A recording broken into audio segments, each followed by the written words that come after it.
అనేక అభివృద్ధి కార్యక్రమాలు, సచివాలయాలు, వ్యవస్థలు అన్ని చేశాడు. వాస్తవమే ఓడిపోయాం. ఇందాక చాలా మంది అంటుంటారు ఇప్పటికి సంవత్సరం అయింది. చాలా మంది నా దగ్గరికి వచ్చేమంటారంటే, ఏందన్నా ఇన్ని పనులు చేశారు, ఇన్ని డబ్బులు ఇచ్చాం, ఇంత సంక్షేమం చేశాం, ఇంటింటికి డబ్బులు పంపించాం, లేదు వాలంటీర్ వ్యవస్థ తీసుకొచ్చి ఎవరు మండలాలు పోకుండా గ్రామాల్లో చేశాం, స్కూళ్లు బాగు చేశాం, హాస్పిటల్ ఇచ్చాం, జాతీయ రహదారులు చేశాం, వరకిప్పుడు సారికి శాంక్షన్ ఇప్పించాం, అసలు చెయ్యింది ఏంటి, ఇన్నిన్ని కుటుంబానికి దాదాపు ₹1,00,000 2 లక్షలు వచ్చేటట్టు చేశాడు, అయినా ఓడిపోయామే అంటారు. ఇదో బాధ మాకు. డబ్బులు పెట్టి అప్పులు పాలై ఓడిపోయి మళ్ళీ మనోళ్ళు వచ్చి ఎందుకు ఓడిపోయాం అంటారు. ఏం చేస్తాం, కొన్నిసార్లు కష్టం కాలం రూపంలో వస్తుంటుంది.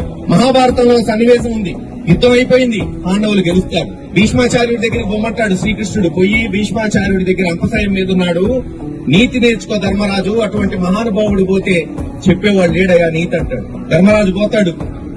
పోయిన వెంటనే భీష్మాచార్యుడు, అబ్బా ఏం గెలిచారా, ఇంకా రాజ్యం అంతా మీదే కదా నల్లా, ఒకటే మాట అన్నాడు, రాజట ధర్మజుండు, సురరాజు సుతుండట తండ్రి, క్షాత్రోద్వేజకమైన గాంధీవము విల్లు అట, సారథి సర్వయోగ సంయోజకుడైన చక్రి ఉగ్ర గదాధరుండు భీముడై రాజుకి తోడు వచ్చినట, ఈ పాండవులకు ఆపద కలుగుట ఏది చిత్రం, ఎంత చిత్రంరా. యావత్ భరతఖండానికి రాజు ధర్మరాజు.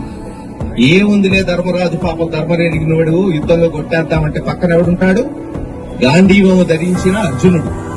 ఇంతేనా అంటే మరి సర్వయోగ సంయోజకుడైన చక్రి శ్రీకృష్ణుడే రథసారథి. పోనీలే ఆగబరిచి నలుగురిని కొడదామంటే పక్కనే ఉగ్ర గదాధరుండు భీముడై రాజుకి తోడు వచ్చినట. అంటే భీముడు ఎప్పుడు పక్కన ఉంటాడు. అయినా ఆ ముందు రోజు అశ్వత్థామ వచ్చి పాండవుల్ని, ఉప పాండవులు పిల్లలందరినీ చంపేస్తాడు ముందు రోజు. మరి ఇంత బల పరాక్రమాల పిల్లలే చనిపోతే మరి ఇన్ని పనులు చేసిన జగన్మోహన్ రెడ్డి గారు, వైఎస్ఆర్సీపీ పార్టీ ఓడిపోవటం ఒక వింత.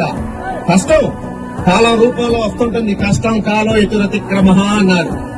ఎవరు ఆపరేడు. మీరు కొన్నిసార్లు పంటలు బ్రహ్మాండంగా పంపిస్తారు, కష్టపడతారు, కానీ ఎక్కడో అధిక వానల వల్లనో కరువు వల్లనో పంటలు నష్టపోయి అప్పులు పాలవుతారు. ఇది అంతే.